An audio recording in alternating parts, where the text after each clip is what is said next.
السلام علیکم ناظرین، خوش آمدید ہے آپ کا ایک اور اہم، حساس اور حقائق سے بھرپور آج کا موضوع صرف مشرق وسطیٰ تک محدود نہیں بلکہ پوری مسلم دنیا کی بقا سے جڑا ہوا ہے۔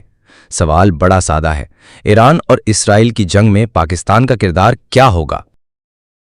غزہ جل رہا ہے، ایران پر حملے ہو چکے ہیں، اسرائیل کھلے عام دھمکیاں دے رہا ہے اور دنیا خاموش تماشائی بنی بیٹھی ہے۔ اقوام متحدہ میں قراردادیں تو پاس ہو رہی ہیں، لیکن کسی مسلم ملک نے آج تک اپنے ہتھیار یا اپنی فوج ایران کے لیے پیش نہیں کی۔ لیکن پاکستان ہمیشہ الگ کھیلتا ہے، نظر آتا ہے کہ نیوٹرل ہے، لیکن اکثر پردے کے پیچھے وہی اصل کردار نبھا رہا ہوتا ہے۔ دیکھیں نا، امریکہ اور چین کی دشمنی اپنی جگہ، لیکن دونوں پاکستان کو اپنا دوست سمجھتے ہیں۔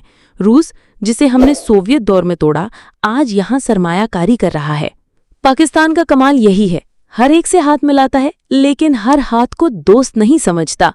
اور ایران، تعلقات بہتر ضرور ہوئے ہیں لیکن پاکستان آج بھی ایران کو دل سے اپنا مخلص دوست نہیں مانتا۔ مگر یہ بھی حقیقت ہے کہ ایران کی بقا پاکستان کی بقا سے جڑی ہے۔ اسرائیل صاف کہہ چکا ہے، پاکستان کو ایٹمی طاقت بننے دینا غلطی تھی۔ ایران کے معاملے میں ہم وہ غلطی نہیں دہرائیں گے۔ غلطی؟ حقیقت یہ ہے کہ اسرائیل نے ضیاء الحق کے دور سے ایٹمی پروگرام پر حملہ کرنے کی کئی کوششیں کیں، لیکن پاکستان نے ہر بار انٹیلیجنس اور حکمت سے دشمن کی چال ناکام بنائی۔ ایران کو انٹیلیجنس کی کمی کا سامنا ہے۔ پہلے حملے کی بروقت خبر نہ ہونے کی قیمت اعلیٰ عسکری قیادت سے ہاتھ دھونا پڑا۔ پھر بھی ایران نے پلٹوار کیا، کیونکہ مسلمان مرنے سے نہیں ڈرتا۔